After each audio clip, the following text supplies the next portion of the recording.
Awesome. We are live. How exciting. Welcome, Laura. We have a beautiful Laura Catella here. And I'm going to read this beautiful bio because I didn't memorize it before we got on this call. I did my best, but Laura is my personal mentor. That's the most important part of this piece. My personal mentor, but 8-figure copywriter, $1 million business owner, copywriter, transformational development coach.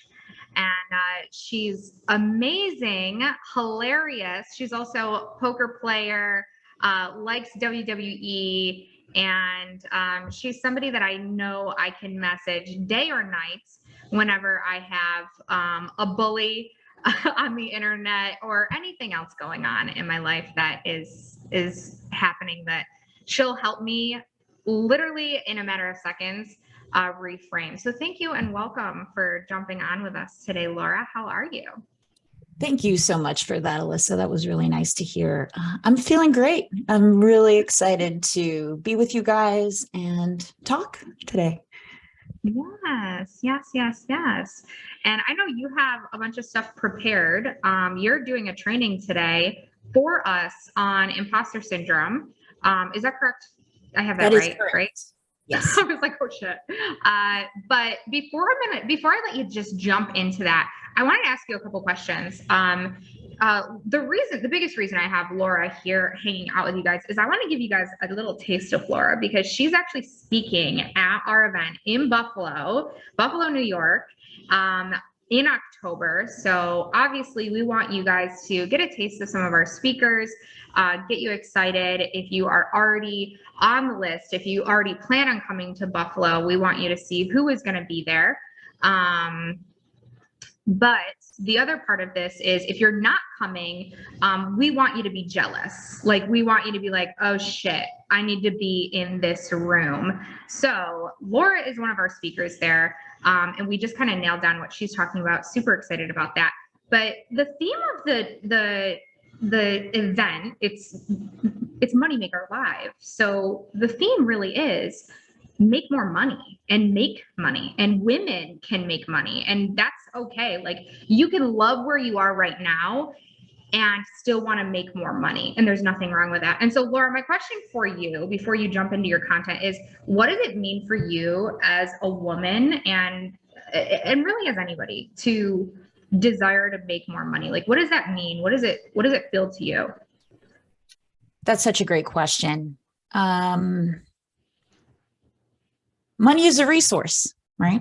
And humans are supposed to be really good at collecting resources. It's part of what makes us the dominant species. And so I pursue and I love money for freedom, convenience, and experience. Those are the main things. Like nice stuff is okay, but it's probably fourth on my list. But the ability, like I'll never forget when I started as a copywriter and I started making decent money and my brother needed me for something at like 1 PM. He was like, can you come here? And I could just get up, leave my apartment and go over there. I didn't have to ask for permission. I didn't have to risk getting in trouble or any of that. So that's flexibility and that freedom to go where I'm needed or to go where I want, when I want. Nothing beats it. Nothing beats it. I completely agree with that. That is a moment comes to mind for me. My husband and I had planned this trip to Maine. It was back in 2019, and it's really when things started happening for me. Like it's when I really started making money. I had just shifted from having my own accounting practice to the coaching industry, and I remember we planned on driving to Maine from New York, which was like a 12-hour drive.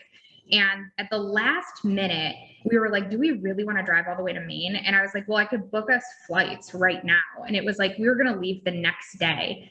And it's like, I have the money to just book us flights. And it like changed the game for me. It's like, instead of driving for a full 24 hours, 12 hours there, 12 hours back, we like and I could add the extra day for the hotels, and I had the financial freedom to do that.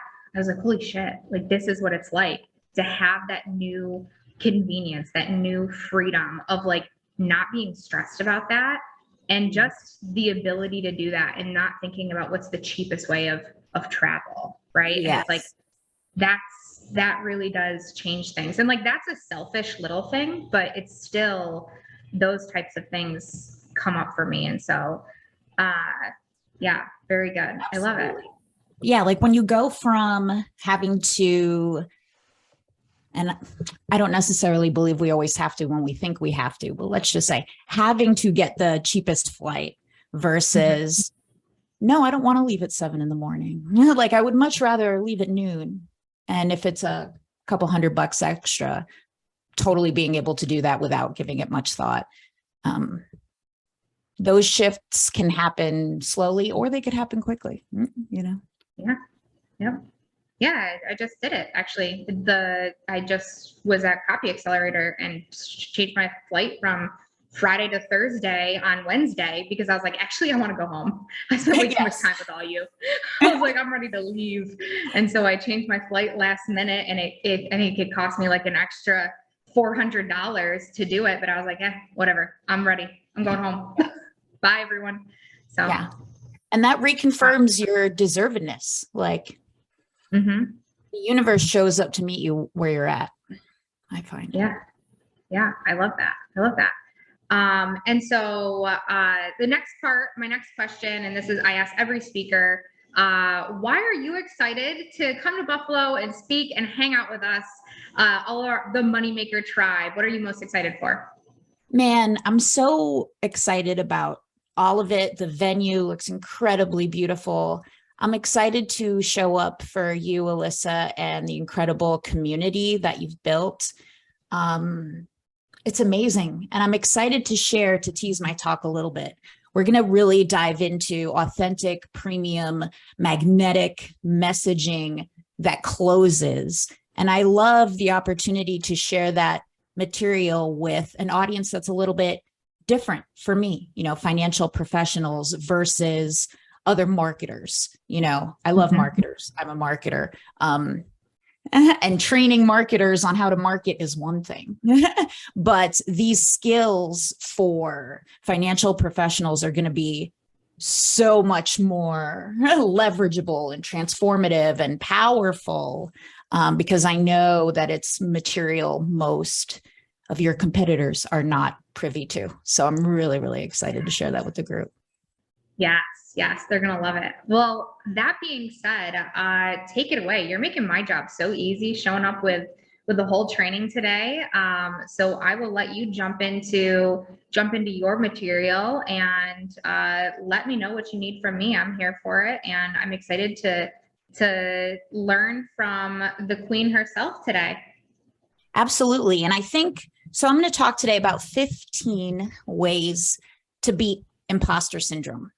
And I think it's really important that we discuss this prior to the more tactical stuff that we're going to handle at the event, right? Because I could give you the fill in the blanks template for how to position your offer, right? Or how to engage in a fluid, powerful sales conversation with somebody that's not greasy or pushy or any of that. But if you have the underpinnings of imposter syndrome, and we're going to dive into what imposter syndrome really means and how it may really be showing up for you guys. It shows up for everybody.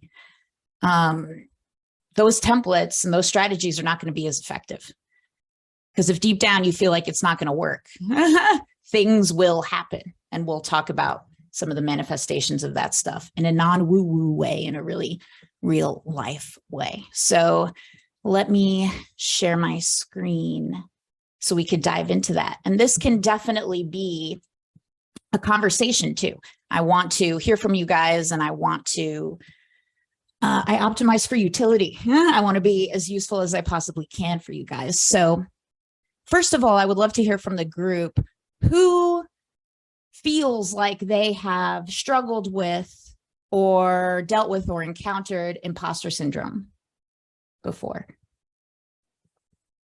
Jana says, oh yeah. Mary, yep. Tracy, yep. Yeah. Early and often. Yep.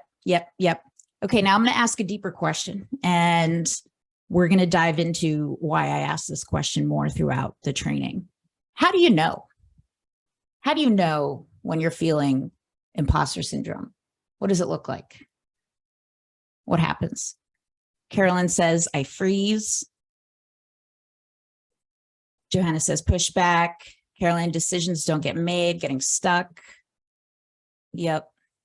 Inaction, procrastination, feeling unqualified, stepping back, probably negative self-talk, worried someone will think I'm a fraud, changing my mind. Yep.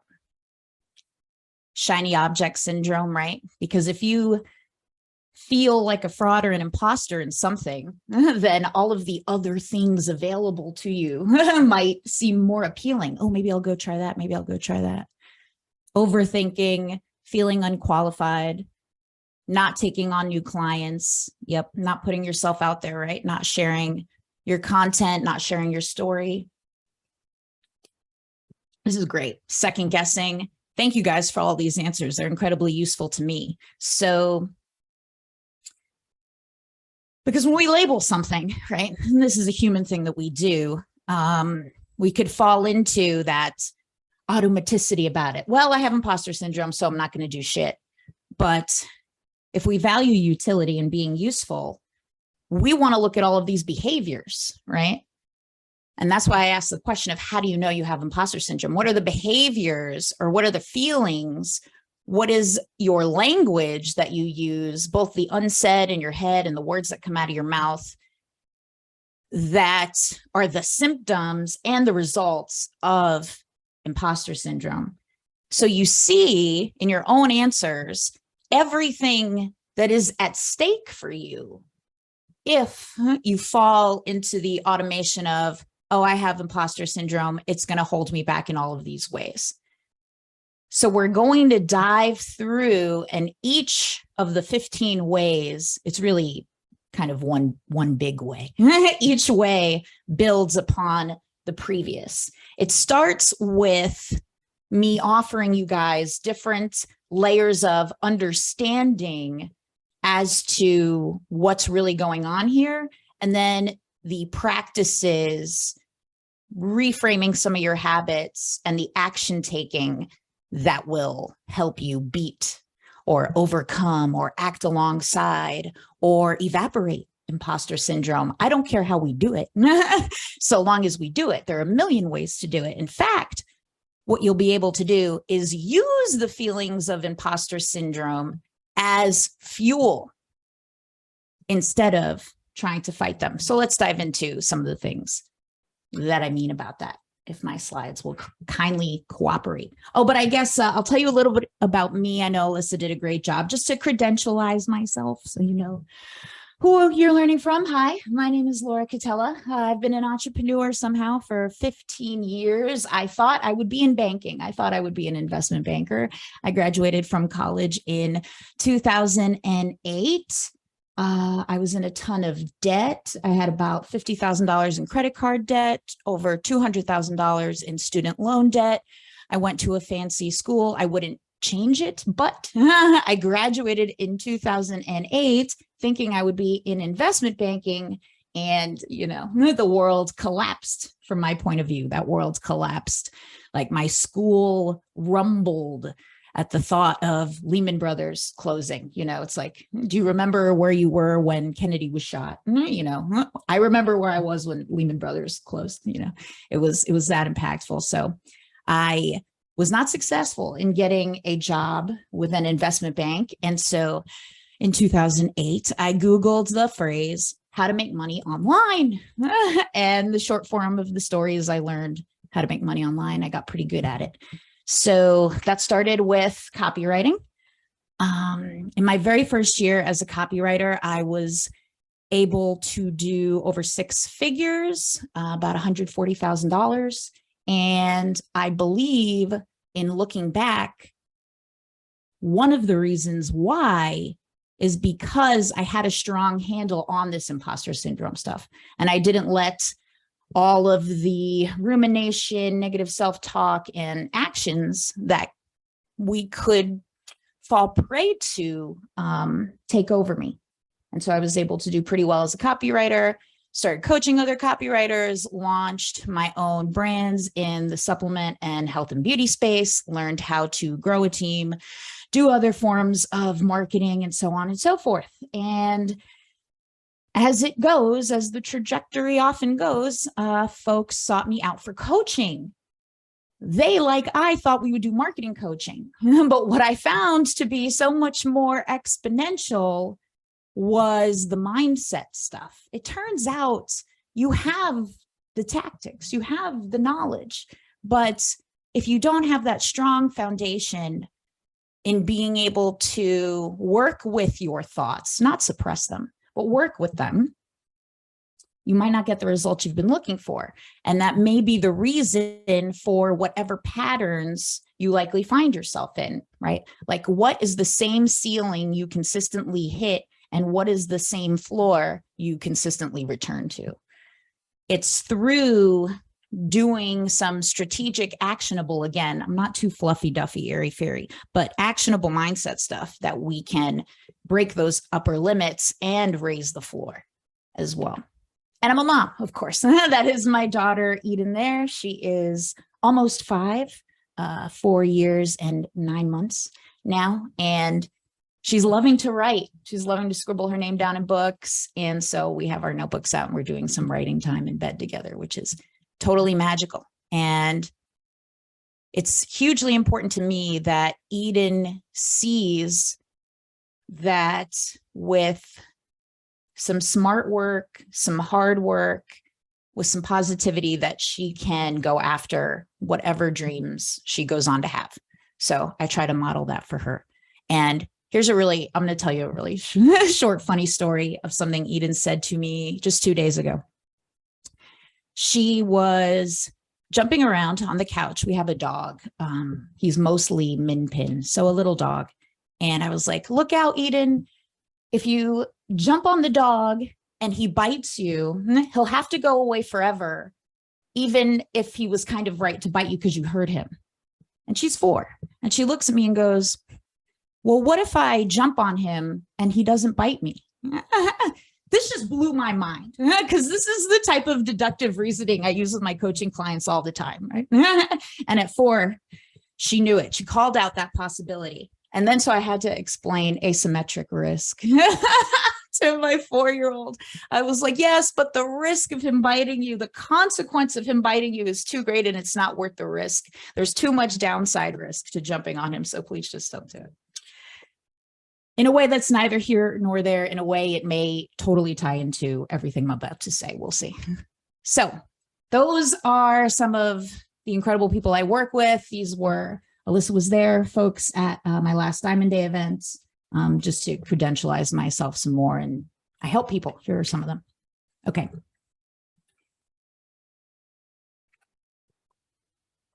How to get the most out of everything we're going to dive into right now.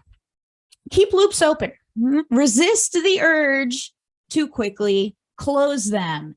If I say something and your mind immediately goes to a place of, that won't work for me, or it immediately goes to, I've tried that before. You've got to catch that, okay? Because it may be part of the problem, right? The immediate dismissal, the immediate skepticism. It's not to say that everything will work for everyone, but maintaining your open mind, letting things take some time to sink in, even if something doesn't fully make sense yet, will be very empowering for you. In other words, be a bloodhound to your own thoughts about that. Catch them. And you don't have to suppress them. You don't have to try to invert them right away. Just the act of noticing, oh, I was very skeptical about that. Or, oh, I immediately thought that wouldn't work for me. Huh, how interesting. And then leave the loop open and we'll move from there. Which ties into time. Time is not scarce. You create time. You are where time comes from. So you have time and you are on track.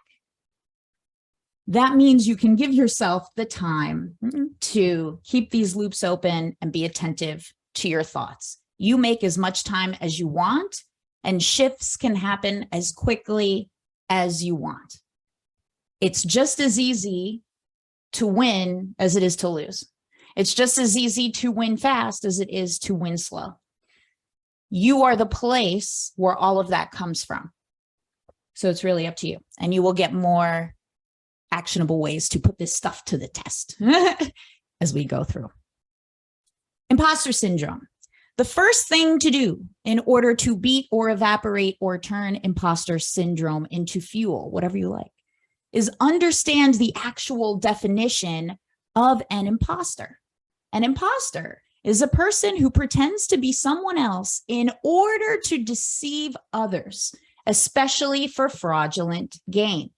So if you are not pretending to deceive others, pretending to be someone else, in order to deceive others, then you are literally not an imposter.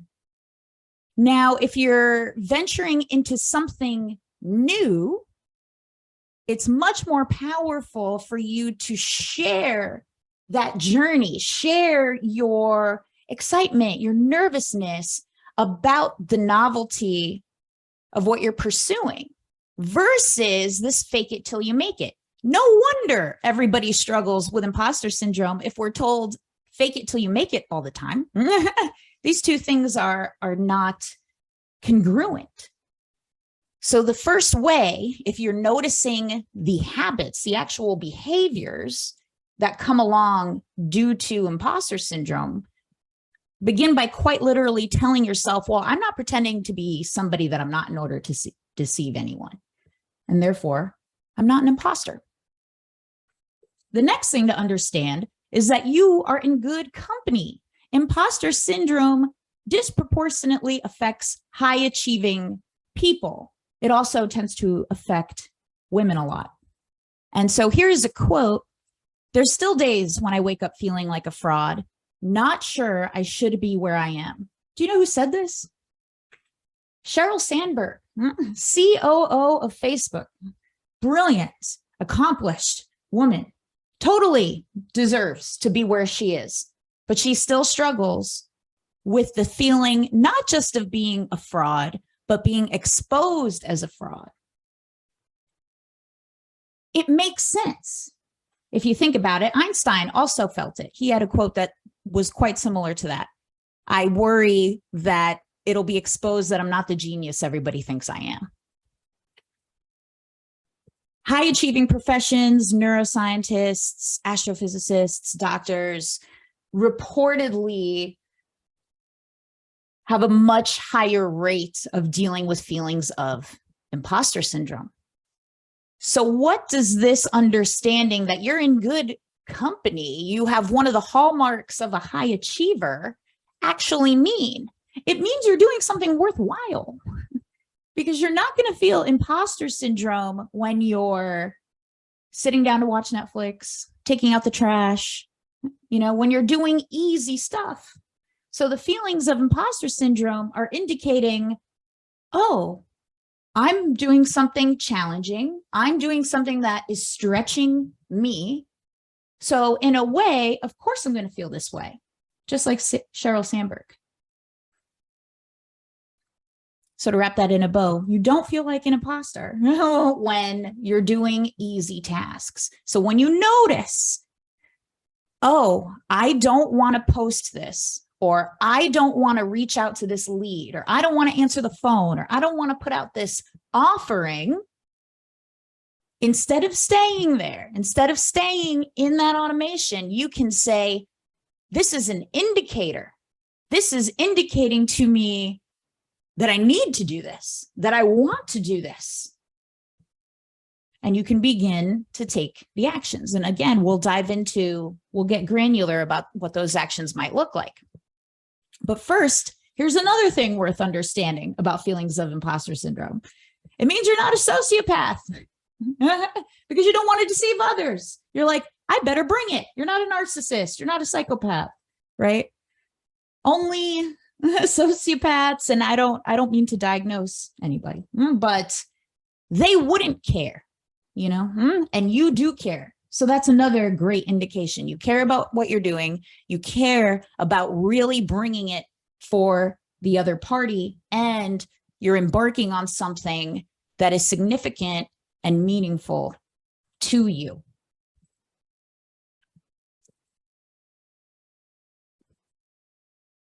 Oftentimes, when imposter syndrome might creep up is when you compare yourself to people who have more experience, right? Well, this person has been doing this for 20 years and I'm more new. Why would they possibly pick me? I'm not going to put myself out there. I'm not going to do anything. But here's the thing. It's not you versus that more experienced person. It's you and that more experienced person. Because sometimes the more experienced person might care less, right? They don't get that dopamine, that novelty. There's not as much at stake for them. And so they might fall into their own automations.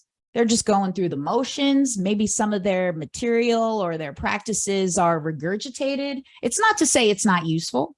It's not to put them down, but it's to say that the novelty and the hunger, quite literally the same thing that scares you so much, is what could give you that edge because it means more to you right now.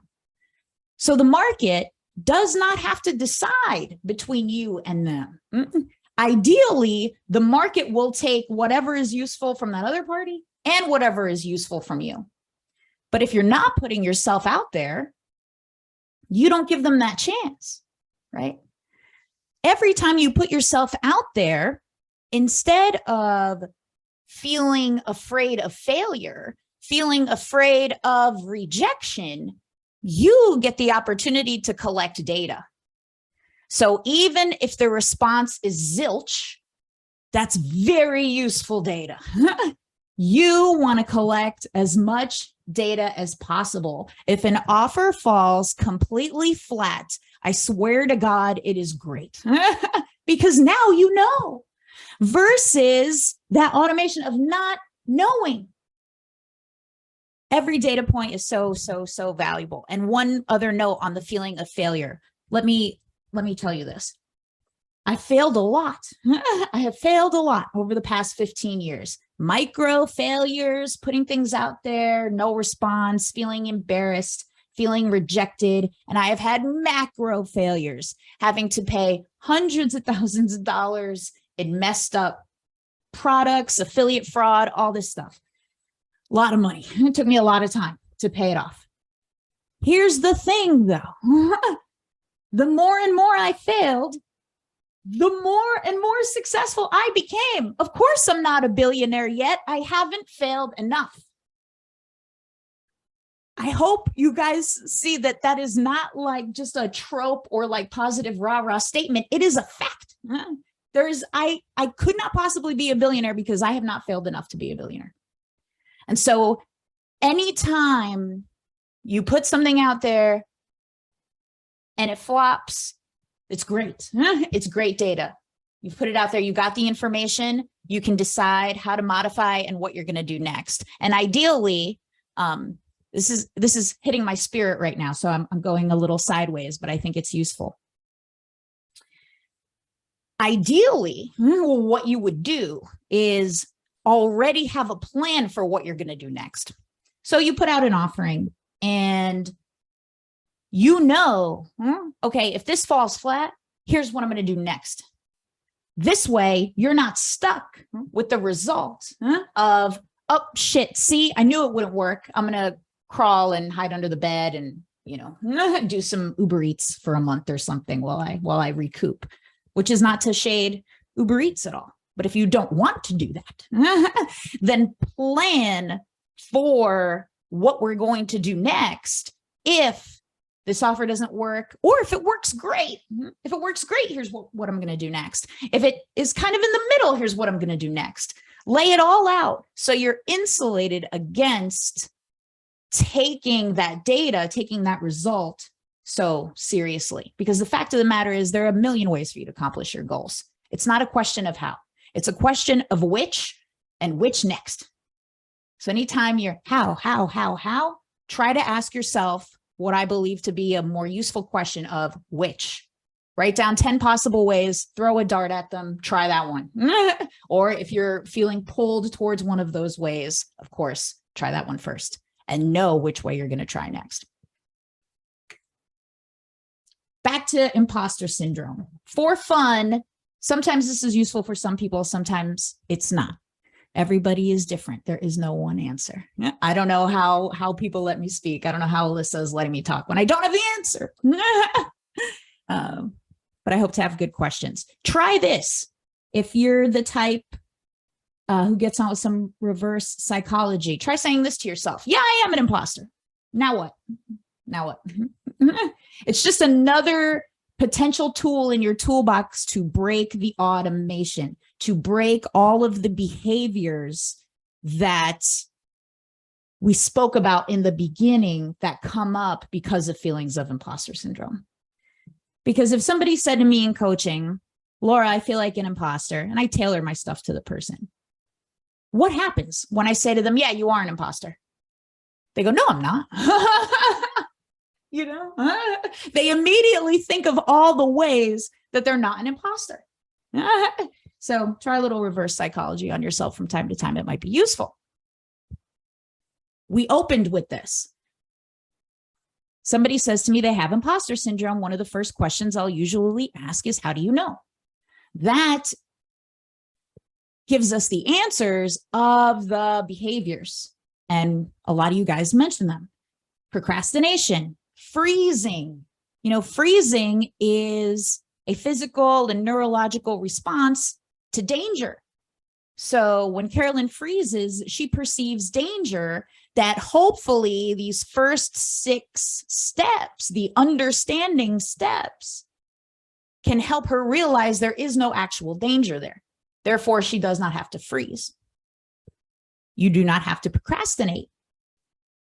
Here's a tip for you for procrastination.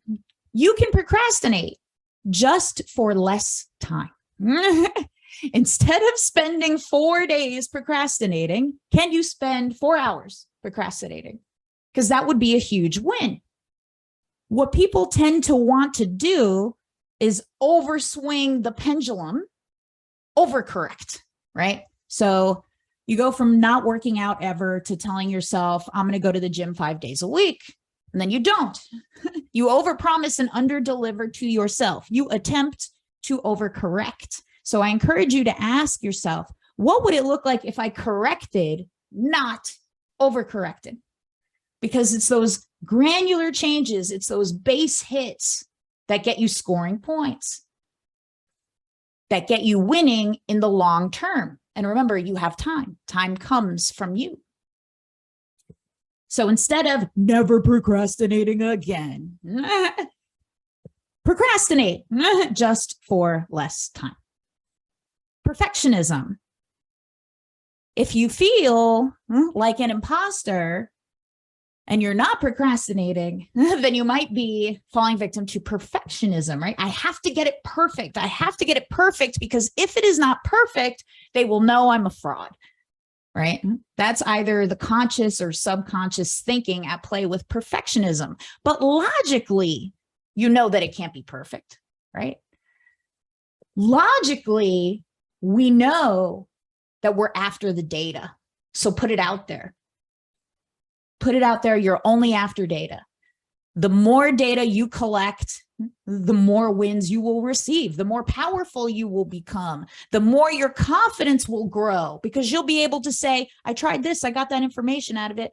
I tried this other thing, I got that information out of it. So that's how you build confidence, right? Doing the thing. Confidence is your trust in your ability to complete a task. So the task part of it is very important. Get the task done. And of course, playing small, not putting yourself out there, not trying to close new clients, whatever it may be. Playing small to stay in the familiar, right? because imposter syndrome comes from when you're stretching, when you're doing that next big thing. So what you'll end up doing is playing small to avoid that feeling of stretching, of doing that next big thing. But how are you ever going to get to the next level that you want to get to unless you do that next thing? Everybody has gone from not doing something to doing something. And sometimes that is the only difference between somebody who has what you want or somebody who you think has what you want and you. They've done that thing. That's it. That's the only difference. So can you do it? Can you begin? Again, let's correct and not overcorrect. So instead of smash your comfort zone, blow through it, how about this? Can we start with doing everything within your comfort zone first? What is everything you could possibly do within your comfort zone? Because you're not doing it all, right? There's more. So can you complete your comfort zone? Okay, great. Now that we've completed your comfort zone, like maybe you're quite comfortable going on Facebook Live or Instagram Live, whatever, maybe you feel pretty comfortable with that. Okay. Are you doing it 3 times a week?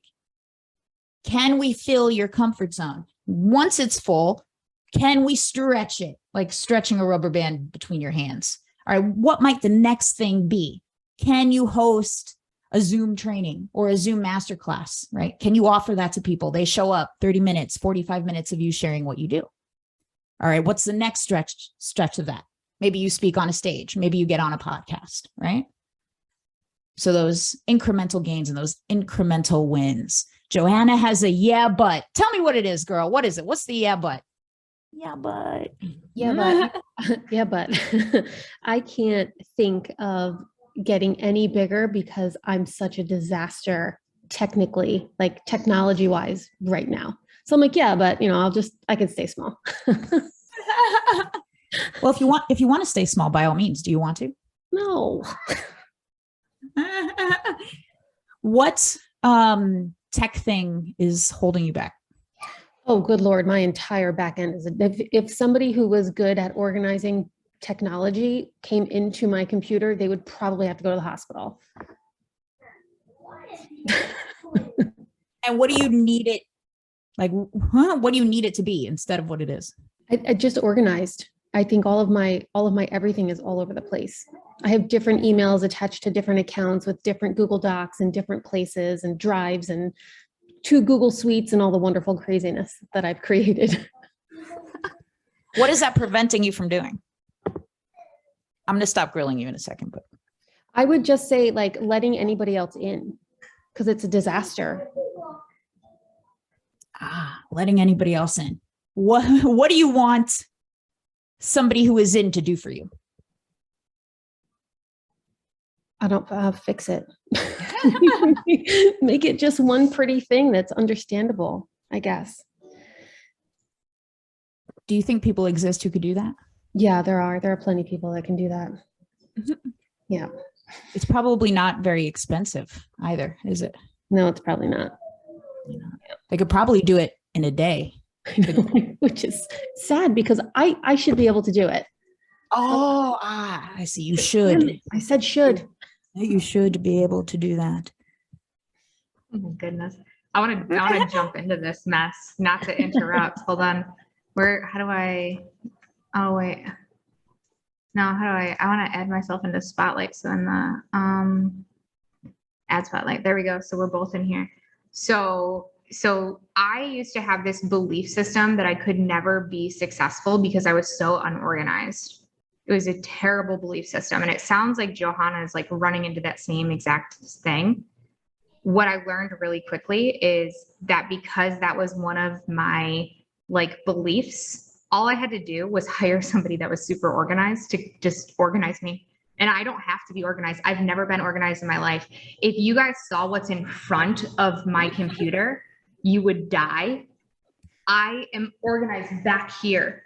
Yes. And I just keep nothing back here, right? So it's clean back here. But then I just have like, my mom is my housekeeper, keeps me organized. And then I have a full team that keeps me organized. Like my Google Drives, my team keeps all that organized. And guess what? If I can't find something, I'm like, hey guys, where is that thing? Yes. That's the beauty of making money as a resource to pay the people to keep you organized. And then they're available to help you find the thing, right? That you're like, you guys are so organized. It's so amazing. Can you send me where to find that Google Drive that you guys do the thing, right? Yes. Yes. We've spoken about that before. Like, I'm always asking for the link. Where's the link? Give me a link. Should I know where all the links are? I mean, maybe it'd be great. Should I be able to do my own taxes? Maybe it'd be great. But you know what? I'm not. I'm not. So instead of fighting the way I am, can you go with the way you are and build the systems and the buffering and the structures that support you? Versus I should. First of all, entrepreneurs, they're not fucking organized. It's not one of their skill sets. At all. Like guys who run huge, gigantic companies, they are logistical messes. They're so wildly disorganized. And in a way, thank God, right? Because that's the creativity fuel. That's where everything else that you are comes from. So yeah, it would be great if I could read a legal document. I should be able to read all my contracts. But fuck it, I'm not. Now what? Next thing, who's going to take care of that for me? Who could support me? What's the system? Can they put it into like 3 bullet points for me? So I could be like, yeah, sign it. We're good. Or no, we have to modify this. Accommodations. Yeah. Those are accommodations you could create for yourself. Love it. I'm glad. Thank you for your yeah, but I appreciate it. So understanding your behaviors, catching the shoulds, good job. Catching the yeah, buts, great job. So important because then we can get past it. If you're not noticing it, you fall into the automation and then you don't move forward because you feel like you should be more organized. You could cost yourself years. You could cost yourself years of potential growth. So just that little moment of catching the yeah, but and catching the should is so, so, so powerful. I'm really happy that happened. Oh, yes. And that'll answer the question of how do you know? How do you know you have this? How do you know you have a fear of failure? How do you know? Blah, blah, blah. So I highly encourage you to ask yourself this so we could get to that behavioral level, modify the behaviors so we get the results that we want. And then all of the feelings, they come in tandem. Say your feelings out loud, just like Johanna did. And Johanna was very brave answering my 10 follow-up questions to it to get to the root of the matter. Say your feelings out loud. So as an example, if you are stretching your comfort zone and you are on a sales call and it's your first one and you're nervous, when the time comes for you to make that offering, you can quite literally say it. Hey, I'm going to offer you something. I might feel nervous when I do it. I might stutter. I might trip over my words, but this is so important that I'm going to offer it to you, even though I'm feeling nervous. I tell stories about how when I speak on stage, before I speak, I get nervous, right?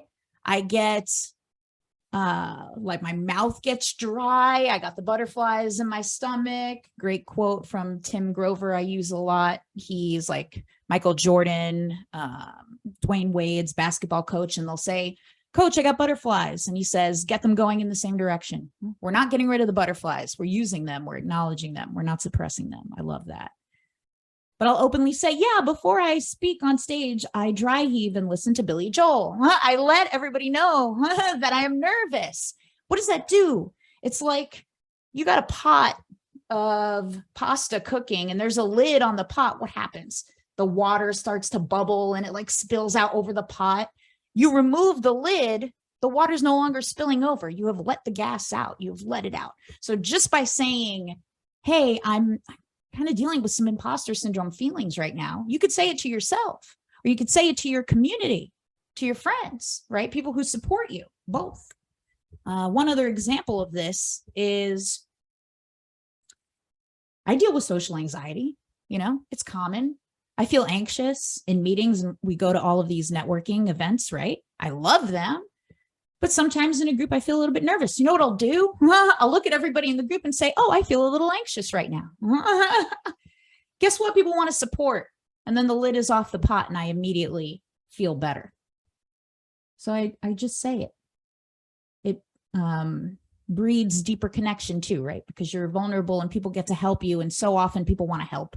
So at the very least, they'll say, oh yeah, I understand, or I feel the same way. Now we're having a conversation and you feel so much better. So say your feelings out loud. Embrace the novelty, because you're dealing with imposter syndrome oftentimes when you're embarking on something new, something important, something that matters to you. So there's a level of novelty there that as you engage in the novelty, you get a wonderful release of dopamine, right? Because newness is a big characteristic of that which releases dopamine. So that's great. That dopamine won't last forever. As the unfamiliar becomes familiar, you get less and less dopamine out of it. Like think of your first date with when you first fall in love, right? There's so much novelty. There's so much newness. Your body is flooded with dopamine. And then, you know, as you become familiar, that wears off. It's not good or bad. It's not right or wrong, but there's just less dopamine. So you have the ability, you can quite consciously think to yourself, hey, I'm embarking on something new. Yeah, I feel afraid now. I won't feel afraid forever though. So let me enjoy the fear. Let me enjoy the challenge. Let me enjoy the newness, the novelty, and the dopamine. Enjoy it while you have it. Because as the unfamiliar gets familiar, you won't have it forever. And that is how we move into overcoming that fear of the unknown. The way we overcome fear of the unknown is to gradually make the unknown known. You can take this and make it as micro, as granular as you need to. Remember, we optimize for utility, whatever is useful. So versus the big overcorrection of I'm going to go to the gym 5 days a week. When I first started working out, I asked myself, if I were to work out today, what would I do first? The conditional language, if I were to, is very helpful. It gives you a feeling of power over it. You're not like trying to be a school teacher demanding that you do something. Go work out. Go work out. No. If you were to make that offering, what would you do first? It could get very, very granular. It may have to be, I would get up off the couch and go to the computer. Okay, do that. I would, or if you're Johanna, I would post on Upwork for an organizing person, or I would reach out to my network of so many entrepreneurs who have hired so much virtual staff who could literally say, here's the person, Johanna, here you go. I would open up my DMs and reach out and ask, okay, open the DMs. I would type this, okay, do that. What are we doing here? Again, we're taking each granular step to turn the unknown into the known. You can apply this for everything you want to do, but feel afraid to do. Remember this. If in your head or subconsciously, you're running a program that's like, I want to do this, but I'm afraid. I want to do this, but I'm afraid. I want to do this, but I'm afraid. What is the first half of that? I want to do this. You want this. Don't deny yourself what you want. Gradually turn it from the unknown into the known. Break it down, very, very micro steps. So just to close the loop on the gym, I'd say, if I were to work out, what would I do first? Well, I would put the fucking $200 Lululemon leggings on. Okay, all right, let me go make use of those. Let me go do that. I put the leggings on. I would put my sneakers on. That's how granular I had to get it. But eventually I was working out, became a habit. Now I love it. So good for my brain in addition to my body. Really granular steps. We're moving into more action stuff for you to do to overcome or use or evaporate imposter syndrome. Whatever it is that you feel like an imposter about, maybe it's in the services you provide or in the marketing you do, whatever it may be, write down the actual steps of what you do, right? Because if you feel like a fraud, but you're able to go ahead and write down, well, here's everything I do to accomplish X, Y, and Z. You are one, packaging your methodology, which is great because a lot of the times our methodology, whatever it is that we are talented at, whatever services we provide, we're kind of like the crazy artist, right? It's very nebulous. It's in our heads. But when you are tasked in the way that I'm tasking you right now, break it down into steps. You're developing a core methodology. You're developing intellectual property. You're developing IP that is uniquely yours, even if it's similar to a standardized process, right? It's always going to have that little stank on it that you put on it by it being yours in the way that you do it. Every person in here, even if you all provide very similar services, no two people are going to have identical lists, right? No two people would write down the steps of what they do in the exact same way, which is awesome. It's part of the beauty of it all. And as you write this down, you'll see, oh man, I know what I'm doing. I have a methodology. I have a process. I have steps. So it's going to help you not be stuck in the rut of imposter syndrome and all the behaviors associated with it. Now that you've written it down, I want you, and this is gradually working the comfort zone, right? Now that you've written it down, you've packaged your methodology, you've developed IP, I want you to teach it to someone else. How? Who cares how? There are a million ways how. You could film a Loom video going through it. So you've written down your step-by-step process for whatever it is that you do. You've got it in a Google Doc or a Word doc. Open up the Loom, film yourself going through it. This is step 1.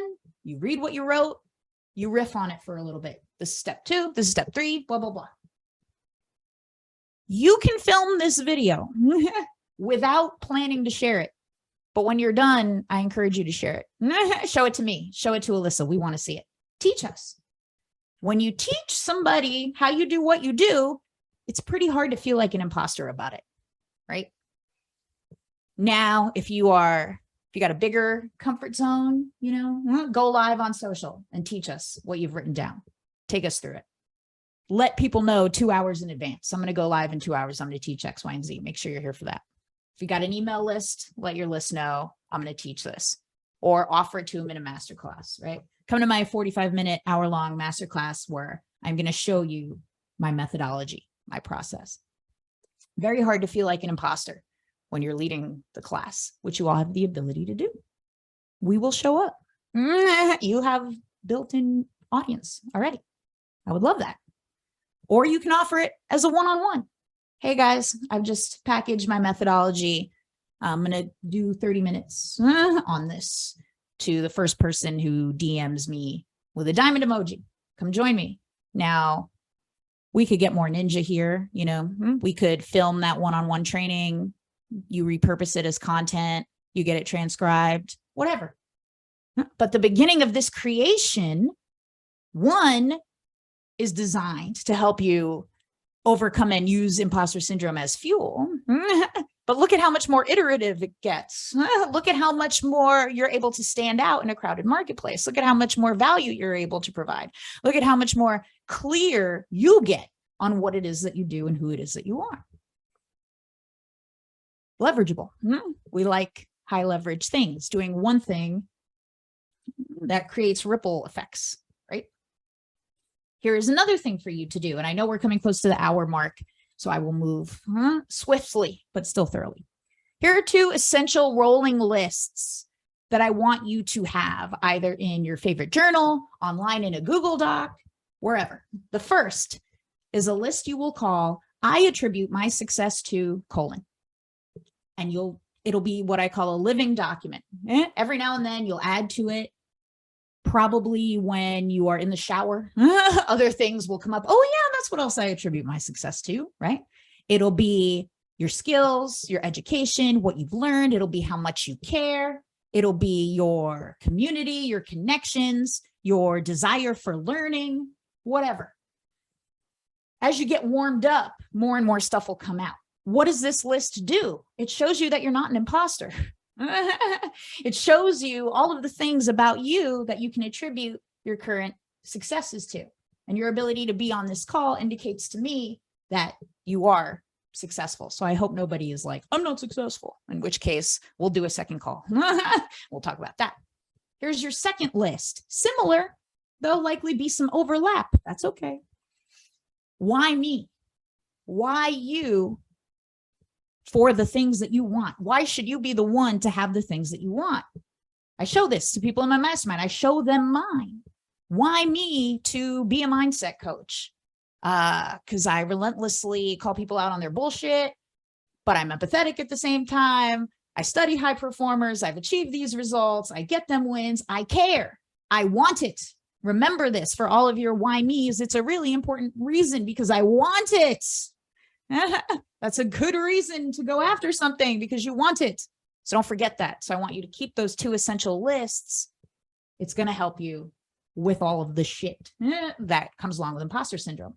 And of course, get support. You have a community here. Communicate how you're feeling. Let the lid off of the pot. One of the best quotes, really short and sweet.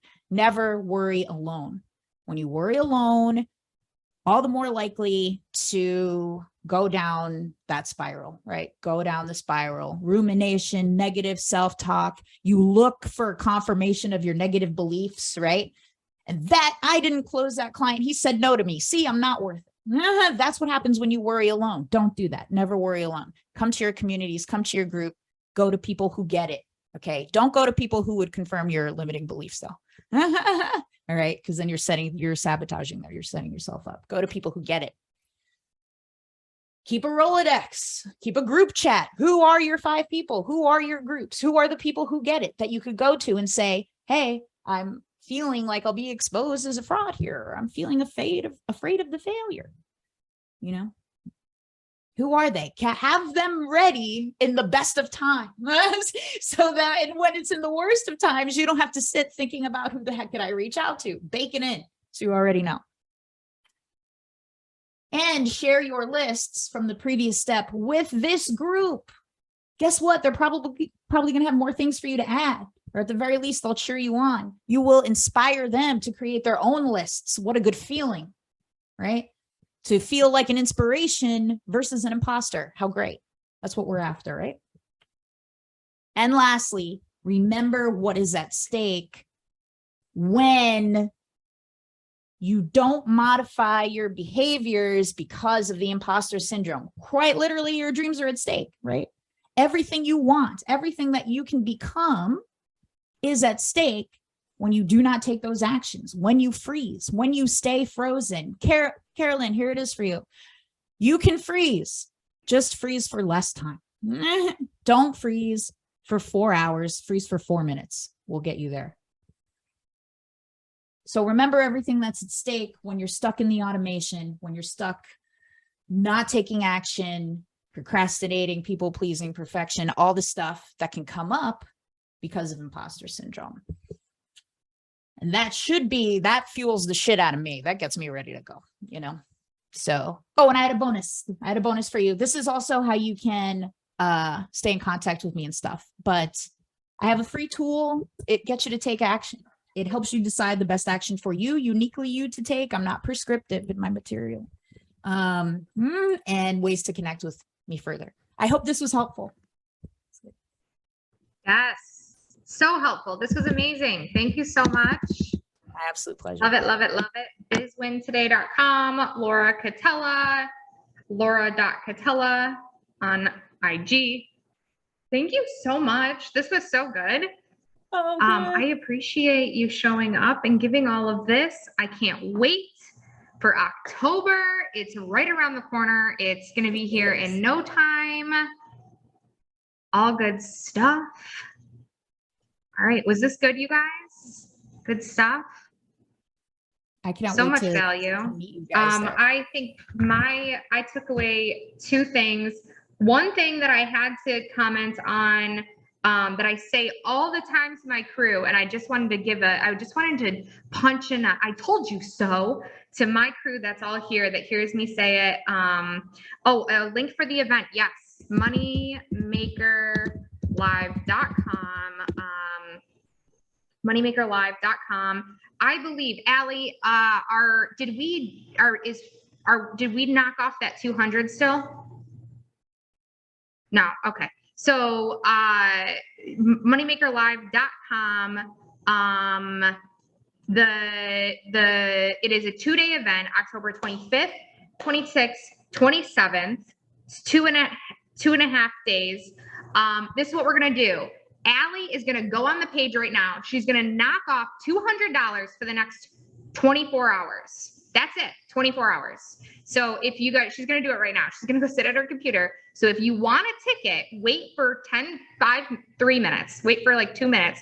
She's going to let us know when she does it. She's going to take off $200, knock it down. Surprise, Allie. She's going to knock it down to the $497. And then tomorrow, we're going to say 2 p.m. Eastern.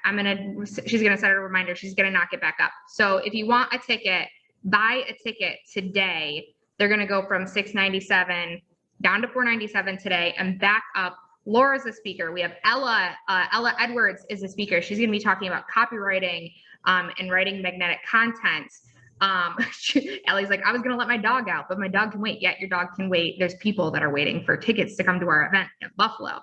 I'm obviously speaking. We have Leanne Heil. She is going to be talking about sales. We're doing a money-making contest, you guys, at this event. We're going to see how much money people can make overnight on one of the nights. Yeah. So that's going to be a lot of fun. So just a bunch of different things similar to that. I'm trying to think who else are our speakers. We have Lily Newhouse. She is a poker player, professional poker player. She's won over $1 million. I think she has $1 million net worth in poker earnings or something along these lines. She's also she's our in-house mindset coach in our program. I'm trying to think. We have hair braiders. Yes, we have the braid babes coming to braid hair. So tons of different things. What else do we need? I know Johanna's like, what else do we even need? We have Laura coming. Oh yeah, it's going to be amazing. So thank you. Thanks for the reminder. Mary's like, do you have the link for your event? The actual thing that I should be pitching. And I'm just like jazzed up about Laura's content today that I was like, but I have these notes. So Allie, let us know when you do that. While she's doing that, I wanted to say, I say to my crew all the time, I'm like, you guys just collect the data. Don't wait to pitch your offer. Don't wait to put your sales page out. Don't wait to do these things. You don't have to have this timeline. Like, I don't care that you don't have an audience. What if there's one person that's watching that needs this thing? And guess what? If nobody takes you up on it, great. Guess what we know? No one's in your audience that needs it.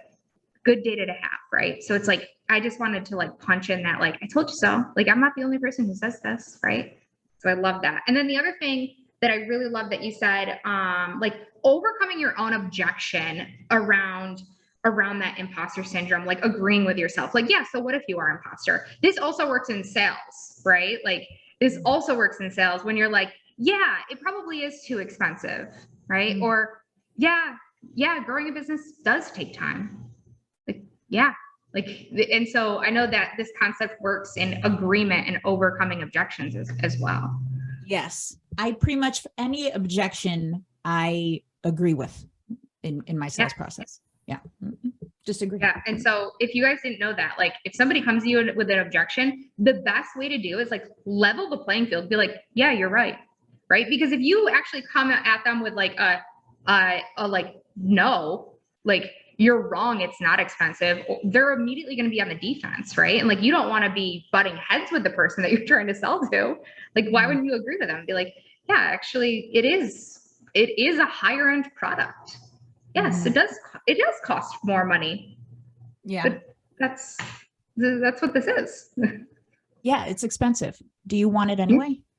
Like, well, shit, yeah, I do. It's my favorite. Yeah, you want it anyway, or do you want something cheaper? Because I know cheaper people, they also aren't me, and I'm the fucking best. So it's up to you what you want. Like, awesome. All right, price is updated. So Allie pulled the price down by $200. We're only doing it I'm going to do it for this crew. People are watching right now. $200 down. Get your tickets right now. 2.5 days. We have a pre-party. So anyone flying in on Monday, we're going to do a pre-registration and a pre-party on the 24th. So just a heads up, if you want to be there for that pre-party, we start promptly at 10 a.m. on the 25th. 9 a.m. is like coffee and networking on the 25th. The pre-party, you get a drink token and braids, is on the 24th. So just a heads up on that, you guys. We rented out WXYZ bar. I know Johanna's going to be there. I know I'm going to just look in this room. Whitney's going to be there. Who else is in this room right now that I think a lot of people dropped out of this specific room because we've probably been here so damn long, but that's okay.